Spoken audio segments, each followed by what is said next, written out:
Lena Horne was born June 30th, 1917 in Brooklyn, New York, the daughter of a banker and professional gambler and an actress. Both parents had a mixed heritage of African American, European American, and Native American descent. Her parents separated when she was 3, and because her mother traveled as part of various theater troupes, Horne lived with her grandparents for a time.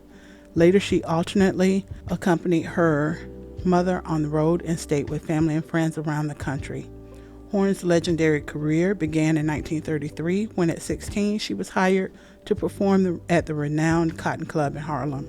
There she was surrounded by up-and-coming jazz legends including Billie Holiday, Teddy Wilson, and Duke Ellington. For the next 5 years, Horne performed in several nightclubs on Broadway and toured with the Charlie Barnett Swing Band as a singer.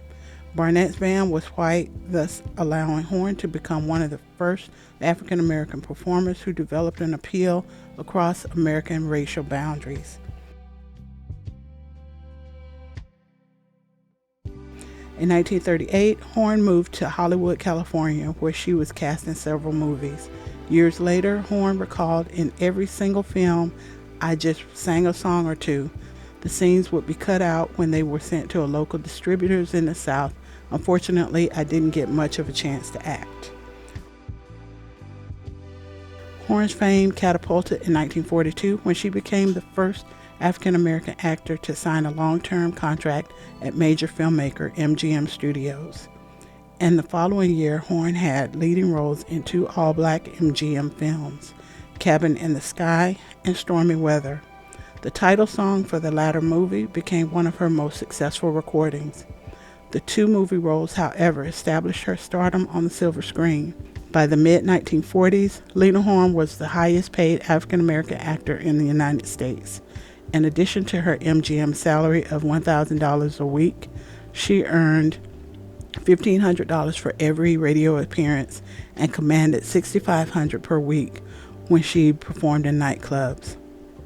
Horne, despite her great fame, continued to experience humiliating racial discrimination, and in the 1940s, she sued a number of restaurants and theaters for racial discrimination. At that same time, she also began working with Paul Robeson and the Progressive Citizens of America, a political group opposing racism. During World War II, she used her own money to travel and entertain troops. She also assisted Eleanor Roosevelt in her mission for anti-lynching legislation. After the war, Horne worked on behalf of Japanese Americans who faced discrimination. In 1947, she married a white band leader, Lenny Hayton, a marriage that was kept secret for 3 years because of racial pressures. Until his death in 1971, Hayton was also her pianist, arranger, conductor, and manager. In the mid-1950s, Horne made a movie appearance in Meet Me in Las Vegas and recorded for the first time in 5 years.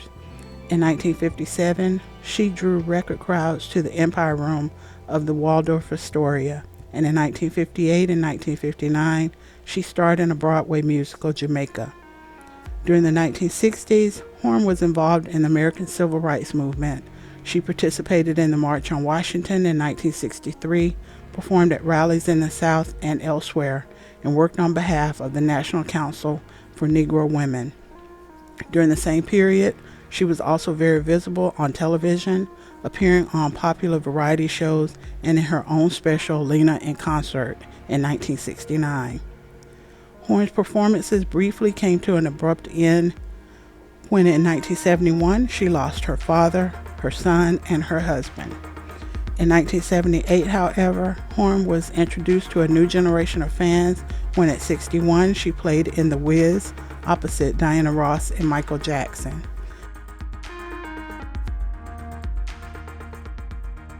She also appeared on television shows such as Sanford and Son in the 1970s, The Cosby Show in the 1980s, and A Different World in the 1990s.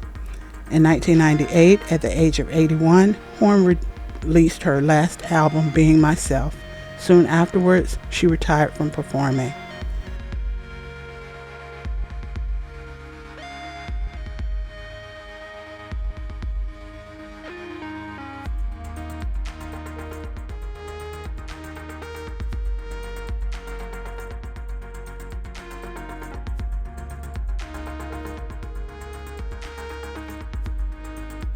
Ms. Horne died in New York City on May 9, 2010.